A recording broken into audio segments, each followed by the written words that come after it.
Hi every one. இந்த வீடியோவில் நம்ம டிஎன்பிசி ஓல்டு கொஷின் பேப்பர் 2019 உள்ள தமிழ் தான் பார்க்க போகிறோம். தொகை நூல்களுள் முதலாவது வைத்து எண்ணப்படும் நூல் நற்றிணை. 8 தொகை நூல்களுள் முதலாவது வைத்து எண்ணப்படும் நூல் நற்றிணை. அகத்தினையும் புறத்தினையும் சேர்த்து கூறும் 8 தொகை நூல் பரிபாடல். அகத்தினையும் புறத்தினையும் சேர்த்து கூறும் 8 தொகை நூல் எது? பரிபாடல். தவறான இணையை தேர்வு செய்கன்னு சொல்லியிருக்காங்க. முல்லை ஓதலாந்தையார். முல்லைக்கு கரெக்டான ஆன்சர் எதுன்னு பார்த்தீங்கன்னா பேயனார். அடுத்தது, பின்வருவனவற்றுள் தவறானதை தேர்வு செய்க. கம்பரை ஆதரித்த வள்ளல் சீதகாதின்னு சொல்லியிருக்காங்க. கம்பரை ஆதரித்த வள்ளல் சீதகாதி அப்படிங்கிறது தவறான விடை. செல்வச்செவிலி இலக்கண குறிப்பு உருவகம். செல்வச்செவிலி இலக்கண குறிப்பு உருவகம். குன்றேறி யானை போர் கண்டற்றால் தன்னகை தொன்றுண்டாக செய்வான் வினை. இவ்வடிகளில் கைத்தொன்று பொருள் யாது? கைப்பொருள். கைத்தொன்று பொருள் யாது? கைப்பொருள். பற்றுக பற்றற்றான் பற்றினை அப்பற்றை பற்றுக பற்று விடர்கு. எதுகை வகையை கண்டுபிடிக்கவும். குலை எதுகை. ஏன்னா 1 2 3 அப்படிங்கிறதுனால குலை எதுகை. அளகொண்ட எல்லாம் அளப்போம் இழப்பினும். இந்த அடியில் அமைந்துள்ள எதுகையை தேர்க. மேற்கதுவாய் எதுகை. 1 3 அளகொண்ட அளப்போம்.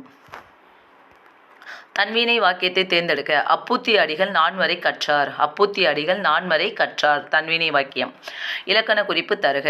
கங்கையும் சிந்துவும் அப்படின்னா எண்ணுமை. கங்கையும் சிந்துவும் அப்படிங்கிறதுக்கு ஆன்சர் எண்ணுமை.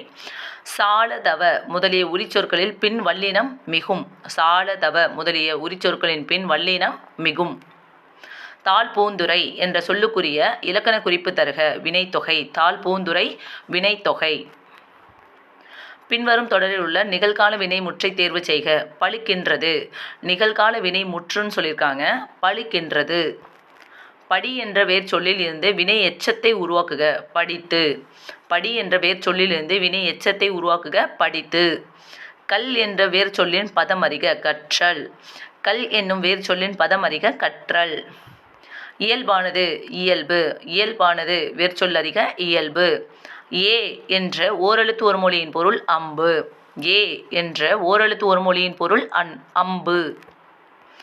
குழலியும் பாடத் தெரியும். இத்தொடரில் உள்ள பிழையை நீக்கி சரியான தொடரை தேர்ந்தெடுக்க. குழலிக்கு பாடத் தெரியும். குழலிக்கு பாடத் தெரியும். அடுத்தது, தமிழ் சொல்லை கண்டறிகன்னு சொல்லியிருக்காங்க. மணிமுடி.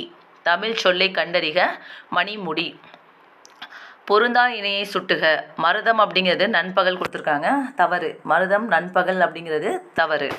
மிசை எதிர்ச்சொல் கீழ். மிசைனா மேலேன்னு அர்த்தம். மேலே அப்படிங்கிறதுக்கு ஆப்போசிட் என்னன்னு பார்த்தீங்கன்னா கீழ். மிசை எதிர்ச்சொல் காண்க. கீழ். கலைச்செல்வி கட்டுரை எழுதினாள். இத்தொடருக்குரிய சரியான எதிர்ச்சொல்லை தருக. கலைச்செல்வி கட்டுரை எழுதிலல். எதிர்ச்சொல் தான் கேட்டிருக்காங்க. அவள் எழுதினான்னு சொல்கிறாங்க. அப்போ ஆப்போசிட்னா கலைச்செல்வி கட்டுரை எழுதிலல். அடுத்தது, 4ஆம் வேற்றுமை உருபு எதுன்னு பார்த்தீங்கன்னா கூ. 4ஆம் வேற்றுமை உருபு கூ. 5 இன்னு. 6 அது. 7ஆம் வேற்றுமை உருபு வந்து கண்ணு. 4 வந்து கூ, 5 வந்து இன்னு, 6 வந்து அது, 7ஆம் வேற்றுமை வந்து கண்ணு. அடுத்தது, தாயுமானவர் கீழ்கண்ட கூற்றுகளுள் சரியானவற்றை தேர்வு செய்யன்னு சொல்லியிருக்காங்க. தாயுமானவர் பிறந்த ஊர் நாகப்பட்டினம் மாவட்டத்தில் உள்ள பழவேற்காடு. தவறு. இவர் கிபி 18ஆம் நூற்றாண்டை சேர்ந்தவர். ஜாப் ஓகேஎஸ் அப்படிங்கிறவங்க எல்லாருமே வந்து 18ஆம் நூற்றாண்டை சேர்ந்தவங்க தான். தாயுமானவர் பாடல் திரட்டு என்பதை இவர் எழுதிய நூல். இதுதான் கரெக்டு. 2 3 தான் சரி. இவர் காலம் கிபி 18ஆம் நூற்றாண்டு. தாயுமானவர் திருப்பாடல் திரட்டு என்பதை இவர் எழுதிய நூல். தாயுமானவர் ஆற்றிய பணி எது? அரசு கணக்கர். தாயுமானவர் ஆற்றிய பணி எது? அரசு கணக்கர். தென்னாப்பிரிக்கா வரலாற்றில் யாருடைய பெயர் நிலைத்து நிற்கும் என்று காந்தியடிகள் குறிப்பிட்டுள்ளார்? தில்லையடி வள்ளியம்மை.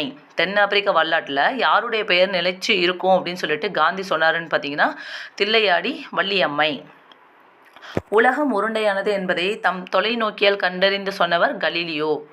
உலகம் உருண்டையானது என்பதை தம் தொலைநோக்கியால் கண்டறிந்து சொன்னவர் யார்? கலீலியோ. தமிழுக்கு அரும்பணி ஆற்றிய அமெரிக்க பேராசிரியர்கள் யார்னா ஜேம்ஸ் பிராங்கா. தமிழுக்கு அரும்பணி ஆற்றிய அமெரிக்க பேராசிரியர்களில் ஒருவர் ஜேம்ஸ் பிராங்கா. இங்கே ஒரு தமிழ் மாணவன் உறங்கிக் கொண்டிருக்கிறான் என்று தன் கல்லறையில் எழுத சொன்னவர் யார்? G U pope. போப் தான் சொல்லியிருப்பார். அவருடைய கல்லறையில் வந்து இங்கே ஒரு தமிழ் மாணவன் உறங்கி கொண்டிருக்கிறான் என்ன அப்படின்ட்டு எழுதுங்க அப்படின்னு சொன்னவர் ஜியு போப்பு தான். வீருடை செம்மொழி தமிழ்மொழி உலகம் வேரூன்றி நாள் முதல் உயிர்மொழி என்ற தமிழின் பெருமையை பறைசாற்றியவர் பாவலரேறு பெருஞ்சித்திரனார். வீருடை செம்மொழி தமிழ்மொழி உலகம் வேரூன்றிய நாள் முதல் உயிர்மொழி என்று தமிழரின் பெருமையை பறைசாற்றியவர் யார்? பாவலரேறு பெருஞ்சித்திரனார். துரை மாணிக்கம் என்பது இவரின் இயற்பெயர். யாருடைய பெயர்னு பார்த்தீங்கன்னா பெருஞ்சித்திரனார். துரை மாணிக்கம் என்பது இவரின் இயற்பெயர் பெருஞ்சித்திரனார்.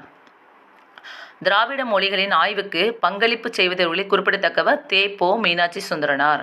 திராவிட மொழிகளின் ஆய்விற்கு பங்களிப்பு செய்தவர்களில் குறிப்பிடத்தக்கவர் தே.பொ. மீனாட்சி சுந்தரனார். பரதிமார் கலைஞர் நடத்தி வந்த ஞான போதினி என்னும் இதழை தொடங்கி வைத்தவர் யார்? மூசி பூர்ணலிங்கம். ஞான போதினி அப்படிங்கிற இதழை தொடங்கி வச்சவர் யார்? மூசி பூர்ணலிங்கம். இந்த கொஷின்லாம் அடிக்கடி கேட்டிருக்காங்க. நீங்கள் ஓல்டு கொஷின் பேப்பர் பார்த்தாலே உங்களுக்கே தெரியும். கதையை வாசிப்பது நமது சிந்தனையின் சலனத்தை ஊக்குவதற்கு ஒரு தூண்டுகோல் என கூறியவர் புதுமைப்பித்தன். கதையை வாசிப்பது நமது சிந்தனையின் சலனத்தை ஊக்குவதற்கு ஒரு தூண்டுகோல் என கூறியவர் யார்? புதுமைப்பித்தன். தொல்காப்பியத்தில் நாடக பாங்கிலான உணர்வுகளுக்கு இலக்கணம் வகுத்த இயல் மெய்ப்பாட்டியல். தொல்காப்பியத்தில் நாடக பாங்கிலான உணர்வுகளுக்கு இலக்கணம் வகுத்த இயல் மெய்ப்பாட்டியல்.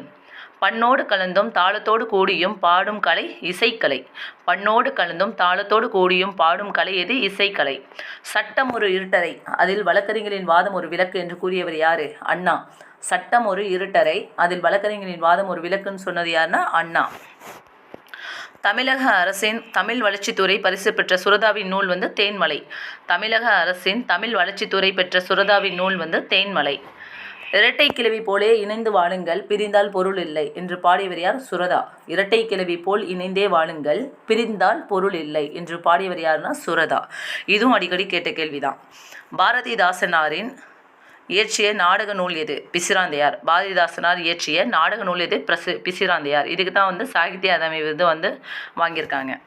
நாமக்கல் கவிஞருக்கு பத்மபூஷன் விருது வழங்கி சிறப்பித்தது யாருன்னா நடுவணரசு. நாமக்கல் கவிஞருக்கு பத்மபூஷன் விருது வழங்கி சிறப்பித்தது யாருன்னா நடுவணரசு. சித்தர்களின் ஆதி சித்தராக கருதப்படுவர் யார்? திருமூலர். சித்தர்களின் ஆதி சித்தராக கருதப்படுபவர் யார்? திருமூலர். லிட்டன் பிரபு எழுதிய ரகசிய வழி என்ற நூலை தழுவி வெளிவந்த நூல் மனோன்மணியம். லிட்டன் பிரபு எழுதிய ரகசிய வழி என்ற நூலை தழுவி வெளிவந்த நூல் மனோன்மணியம். மனோன்மணியத்தை இயற்றியவர் சுந்தரம் பிள்ளை. மனோன்மணியத்தை இயற்றியவர் சுந்தரம் பிள்ளை. செங்கீரை பருவம் அப்படிங்கிறது எத்தனாவது பருவம்னு கேட்குறாங்க? 2வது பருவம். இதில் இருக்கிற 7 பருவமும் உங்களுக்கு தெரிஞ்சாதான் இது எந்த பருவம் அப்படிங்கிறது தெரியும். செங்கீரை பருவம் அப்படிங்கிறது 2வது பருவம். பெரிய புராணத்திற்கு சேக்கிழார் இட்ட பெயர் திருத்தொண்டர் புராணம். பெரிய புராணத்திற்கு சேக்கிழார் இட்ட பெயர் திருத்தொண்ட புராணம். சுந்தரம் பிள்ளையை போற்று முகமாக தமிழக அரசு நிறுவியது பல்கலைக்கழகம். சுந்தரம் பிள்ளையை போற்றும் முகமாக தமிழக அரசு நிறுவியது எதுனா யூனிவர்சிட்டி. அடுத்தது பாருங்க, தடக்கர் அப்படிங்கிறதுக்கு பெரிய யானை. தடக்கர் பெரிய யானை. என்கு கரடி. என்கு கரடி. வல் உகிர் கூர்மையான நகம். வல் உகிர் கூர்மையான நகம். தரிசனம் காட்சி. தரிசனம் காட்சி. குண்டலகேசியின் கதை தலைவி. குண்டலகேசி. அவளின் வேறு பெயர் என்ன? பத்தரை. குண்டலகேசியின் கதை தலைவி குண்டலகேசி. அவளின் வேறு பெயர் பத்தரை. கௌத்தியடிகள் எந்த மதத்தை சார்ந்த துறவி? சமண துறவி. கௌத்தியடிகள் எந்த மதத்தை சார்ந்த துறவி? சமண துறவி.